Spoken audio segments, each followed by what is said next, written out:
Ẹ kú dédé àsìkò gbogbo ibi tí ẹ ti ń gbọ́ mi lé lóko tàbí lẹ́yìn òde, jẹ́ kí a gbàdúrà. Bàbá Ọlọ́run ayérayé, aṣeyín lọ́ba fún àánú àti ojú rere ńlá láti àrígbà o. Olùfẹ́, olùkọ́, olùtọ́ wa àti olùpamọ́ wa. Ẹ tún jẹ́ ká rí ọjọ́ ajé mìíràn nínú oṣù kẹsàn-án. Ìyìn àti ọlá àti ògo ni forúkọ mímọ́ yín o. Ọ̀nà tí a ò gbéyẹ̀wò lénìí kó ṣe ayé àti ọkàn wa ní rere, kó má ṣe lòdì sí wa ní ọjọ́ ìdájọ́, nítorí tí a gbàdúrà lórúkọ Jésù Kristi Olúwa wa. Àmín ní orúkọ Jésù. Ìwé ọ̀run ṣíṣí tí a tẹ ọwọ́ olùṣọ́ àgùntàn Enoch Adéjàre Adébóyè kọ. Èní ọjọ́ ajé, ọjọ́ 16 oṣù kẹsàn-án. Àkòrí tí a ò gbéyẹ̀wò: má ṣe kánjú ju Ọlọ́run lọ. Má ṣe kánjú ju Ọlọ́run lọ. Àmọ́ àkọ́sórí wa nínú ìwé òwe orí ìkejìdínlọ́gbọ̀n ẹsẹ̀ 20. Ìwé òwe orí ìkejìdínlọ́gbọ̀n ẹsẹ̀ 20. Olóòótọ́ ènìyàn yóò pọ̀ fún ìbùkún, ṣùgbọ́n ẹni tí ó kánjú àti là kì yóò ṣe aláìjìyà. Nígbà tí a mú bíbélì kíkà wá nínú ìwé oníwàásù orí ìkẹta ẹsẹ̀ 1 dé 11. Ìwé oníwàásù orí ìkẹta ẹsẹ̀ 1 dé 11. Olúkúlùkù ohun ni àkókò wà fún, àti ìgbà fún iṣẹ́ gbogbo lábẹ́ ọ̀run. Ìgbà bíbíni àti ìgbà kíkú, ìgbà gbígbìn àti ìgbà kíká ohun tí a gbìn, ìgbà pípa àti ìgbà ìmúláradá, ìgbà wíwó lulẹ̀ àti ìgbà kíkọ́, ìgbà sísọkún àti ìgbà ìrẹ́rìn, ìgbà sísọ̀fọ̀ àti ìgbà jíjó, ìgbà kíkó òkúta dànù àti ìgbà kíkó òkúta jọ, ìgbà fífọwọ́ kanni mọ́ra, ìgbà fífọwọ́ kóni mọ́ra àti ìgbà fífà sẹ́yìn ní fífọwọ́ kóni mọ́ra, ìgbà wíwárìrì àti ìgbà sísọnù, ìgbà wíwárí àti ìgbà sísọnù, ìgbà pípamọ́ àti ìgbà sísátì, ìgbà fífàya àti ìgbà rírán, ìgbà dídákẹ́ àti ìgbà fífọhùn, ìgbà fífẹ́ àti ìgbà kíkórìíra, ìgbà ogun àti ìgbà àlàáfíà. Èrè kí ni ẹni tí ń ṣiṣẹ́ nínú èyí tí ó ń ṣe làálàá? Mo ti rí iṣẹ́ tí Ọlọ́run fi fún àwọn ènìyàn láti máa ṣiṣẹ́ nínú rẹ̀. Ó ti ṣe ohun gbogbo dáradára ní ìgbà tirẹ̀ o. Pẹ̀lúpẹ̀lú, ó fi ayérayé sí wọn ní àyà. Bẹ́ẹ̀ ni ẹnìkan kò lè rídìí iṣẹ́ náà tí Ọlọ́run ṣe láti ìpilẹ̀ṣẹ̀ títí dé òpin. Wọ́n yẹ tẹ́tí bẹ̀rẹ̀ jẹ́ láti gbọ́ ohun tí olùṣọ́ àgùntàn Enoch Adéjàre Adébóyè ní fún wa ní èní ọjọ́ ajé. Ọlọ́run ti ṣe ohun gbogbo dáradára nígbà tirẹ̀. Nínú ìwé oníwàásù orí ìkẹta ẹsẹ̀ 11. Ìlépa àwọn ohun asán ayé yìí ti mú kí ọ̀pọ̀ àwọn ènìyàn pàdánù àwọn ìbùkún tó ga jù tó sì dára láti ọ̀dọ̀ Ọlọ́run.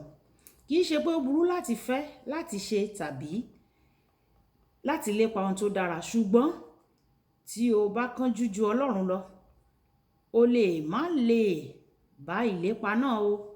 Èyí tó tún máa ń burú níbẹ̀ ni pé o lè pàdánù ohun tó ṣe iyebíye sí ọ gidigidi. Ọlọ́run mọ àwọn ohun tí o fẹ́, kódà ó ṣeé ṣe kó jẹ́ pé Ọlọ́run ní òun ni ẹni tí ó fi wọ́n síbẹ̀. Ó mọ àsìkò tó dára jù àti ọ̀nà tó dára jù láti ní àwọn ohun tí o fẹ́. Ó mọ ìgbà tí ó dára láti mú wá sí ìmúṣẹ. Nítorí náà, má gbìyànjú láti hùwà ọlọ́gbọ́n ju ẹni tí ó dá ọpọlọ rẹ lọ. Ní àwọn ọdún díẹ̀ sẹ́yìn, ọkùnrin kan lù mí ní jìbìtì. Ẹni tí ó ṣèlérí láti sọ mí di ọ̀gágun ẹgbẹ́ ọmọ ogun kan. Ọkùnrin yìí ti fi àtẹ̀jíṣẹ́ ránṣẹ́ sí mi nípasẹ̀ akọ̀wé mi fún ìgbà díẹ̀. Nítorí náà, lọ́jọ́ kan, mo fún un láàyè láti gbọ́ tirẹ̀.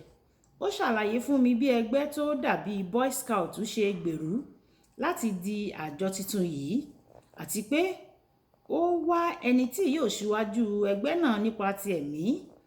Gẹ́gẹ́ bí iṣẹ́ mi, màá bi Ọlọ́run kí n tó ṣe ohunkóhun, ṣùgbọ́n lọ́tẹ̀ yìí, ìfẹ́ tí mo ní sí àwọn ọmọ ogun láti ìgbà kékeré mi ó rúbọ ìwòye mi. Mo sì gbà láti jẹ́ olórí wọn. Ó sọ fún mi pé àwọn nílò owó kan, èyí tí mo san fún un gẹ́gẹ́ bí ẹni tó fẹ́ di olórí àwọn èwe. Mo padà mọ̀ pé ayédèrú ni ọkùnrin náà o. Ohun tí mo fẹ́ èyí ni láti jẹ́ ọ̀kan lára ẹgbẹ́ ọmọ ogun mi.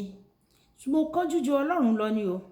Ṣùgbọ́n Ọlọ́run ti pinnu fún ìjọ ìràpadà láti ní àwọn ọmọ ogun àti ọlọ́pàá tirẹ̀ pàápàá. Ó mọ inú ọkàn mi o. Ó ó sì ti ṣètò láti jẹ́ kó di mímúṣẹ ní ìgbà tirẹ̀ gangan.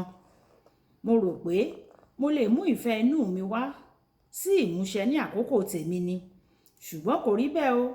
Ohun tí mo pàdánù nínú ìrírí náà ni owó, ṣùgbọ́n fún àwọn ẹlòmíràn ó lè jẹ́ ẹ̀mí wọn ni wọn yóò pàdánù, tàbí kí wọ́n pàdánù olólùfẹ́ wọn. Bíbélì jẹ́ kó hàn gbangba pé Ọlọ́run ní inú dídùn sí wíwà ní àlàáfíà wa àti kí ó dára fún wa. Ìwé orin Dáfídì orí 140 ẹsẹ̀ 17.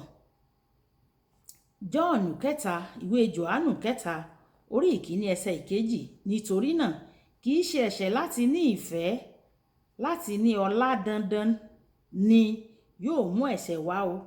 Ṣùgbọ́n ní àkókò tìrẹ, olùfẹ́, tẹ̀lé àkókò Ọlọ́run.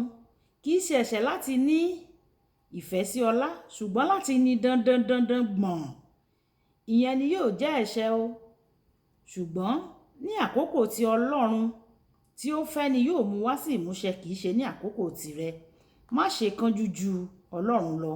Kókó ọ̀rọ̀: má ṣe kánjú ju Ọlọ́run lọ o, kí o má bàa pàdánù rékọjá ju ohun tí o fẹ́ jèrè lọ. Ẹ jẹ́ á sọ pé bàbá mi, Olúwa ṣàánú fún mi o. Má jẹ́ kí n kánjú jù ọ́ lọ. Ọlọ́run, gbogbo ohun tí o ti ní fún ìpamọ́ fún mi, Ọlọ́run má jẹ́ kí n kánjú lábẹ́ gbígbóná kí ó má bàa jó mi lẹ́nu.